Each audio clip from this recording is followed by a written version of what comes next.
Honorable tukwaniriza soko buze kubatulaba ate tutambule n'ensonga. Balamusizaako mwena tulaba olwaleero nze Busulwa John omubaka addako okuva mu Auckland North Constituency mu Mpigi District.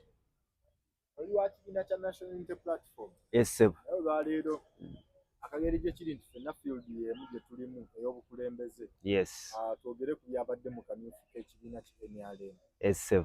Abamu bagamba kabadde kafubudde kajjudde emivuyo nga bulijjo bakola n'ebintu ebirala bingi. Kino kibasiigira kifaananyi ki nga mmwe abagenda okujja okubavuganya ate nabo mu bo bennyini mwabaddemu abagamba nti bebbye kati mwabazze okubavuganya kino kibasiigira kifaananyi. Ekisookera ddala NRM bw'olaba ng'omuntu ali omwana we waka olwato wa neyiba kyewuunyisa nti NRM obubbi buva mu y'omunda.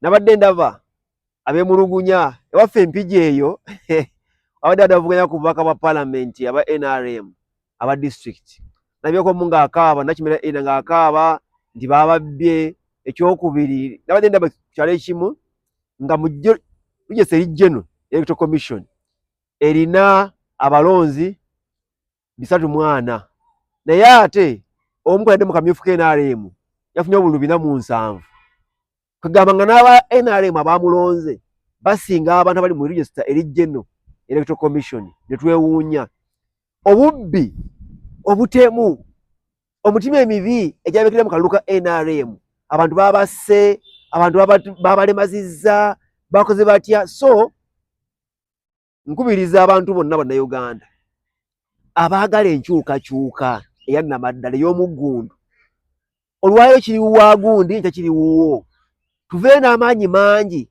tulwanyise effugabbi goba NRM gwe babbye gwe baatuusizako obulabe gwe battidde omuntu wo eno essaawa etuuse oveeyo otwegatteko tunule ensi eno. Nja kukwekabirako Essembabule batta omuntu ebiseera ebiyise omwami baamutta mu kalulu ka Lwashande ne Ssekikubo. Omwana yafa yalina famire ye yalina maama we yalina abantu be kati abantu abo bo baafiirwa omuntu waabwe tekibabadde kyonna baafiirwa omuntu bwe yafa baamutya bwerere. Lwashande yawangudde akalulu nga bakozi nga bagambye kati omuntu yafiirwa omuntu we yafiirwa maama we yafiirwa taata we yafiirwa wandi kati ye omuleseewa. So ndowooza nti eggwanga lino ensi eno yeetaaga ffenna tukwatire wamu nga bannayuganda eggwanga lyaffe tulitaase. Mwalabye kyadde mu kalulu ka NRM ekyabaddeyo kyekijja eno. Awo wennyini we mbadde ngenda okujja bw'otunuulira ku byabaddeyo mu kali akalulu temufunamu okutya mwengabe abali ku opposition ogamba nti olaba abasajja bennyini abalina obuyinza abalina amagye abalina poliisi batuuka okuttiŋŋana mwenga mmwe abazze okubavuganya temubaamu nakutya konna muli kibasiigira kifaananyi ki era nga tugenda mu kalulu ka 2020. Ffe nga NUP we are people power. People power maanyi g'abantu. Tulina abantu bangi mu Africa ne mu nsi yonna abadde n'amagye ag'amaanyi Fidel Castro Cuba, Gaddafi Libya, Hosni Mubarak Misiri n'awalala wonna bangi abadde n'amagye nga balulugunya abantu. Mubarak yangula akalulu 1999 ku 10 98 okay 90 plus ku 10 ne Mubarak yagenda ekyamutwala si mundu emundu ziyayina mu kaseera ako nga abantu bavudde bagamba nti enough is enough tezamutaasa. Yalina amaanyi alina abaana be ab'amaanyi naye abaana be mu kaseera ako mamba ziyayina zimiigi zaani abantu bagamba nti enough is enough tezamutaasa. Kikyeŋŋamba Munnayuganda olwaleero amaanyi ga Munnayuganda olwaleero singa baga nti enough is enough I'm telling you Uganda ejja kutereera kubanga abantu bonna mu Uganda olwaleero singa bagamba nti Museveni n'abantu bo abatemu abassi mukome wano oba mukome wali kijja kuba kisoboka. So tulowooza nti amaanyi gaffe tuga mu protest vote. Protest vote omuntu yena asuubira okubba akalulu ka NUP 2026 oba akantu bannankyukakyuka tukusaasidde.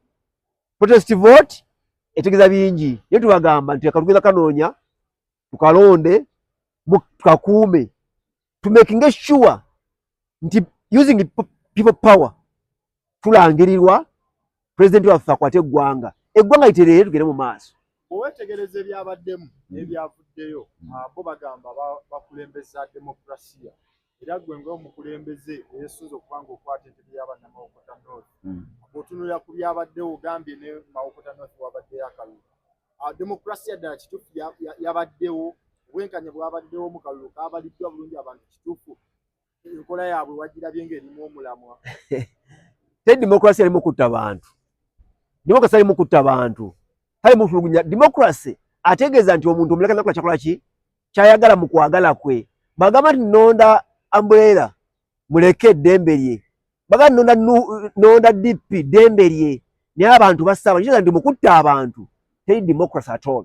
Demokrasi taba mukutta abantu, taba mukulemaza, taba mutulugunya, taba mukusika bitoji. Demokrasi ategeeza nti omuntu muleke ako kyakola kyayagala mu kulembeze. So kyabadde si demokrasi. Kuba demokrasi omuli abantu basse nabalina abo muvubuko mu Luweero ntali wajjere tumukunde ndoza tumukunde babesas eruweero yada anonyayo ki eyamukubye yabadde mundu naye nga ayine mundu kati omu munne yamwesoose namukubo so tulowooza nti okuyiwa omusaayi okwo okwabadde mu kaluka NRM munna Mawokota munna Mpigi munna Kalungu munna Kapichorwa munna Western Bundi Bujjo ankole yonna Gulu mu Northern buno butuufu tuveeyo tugatte amaanyi gaffe wamu tulwanyise obufuzi oba bannakyemalira. Honorable ekifo kyozzeeko akirimu kati opposition. Yes. Otemye empenda ki obaolyawo singa gwe onaafuna omukisa n'olembebwamu n'oweebwa kaadi. Otemye empenda ki ekifo ekyo kukisigaza mu ludda olwa opposition. Era ku ground abantu baagala okumanya kw'oli.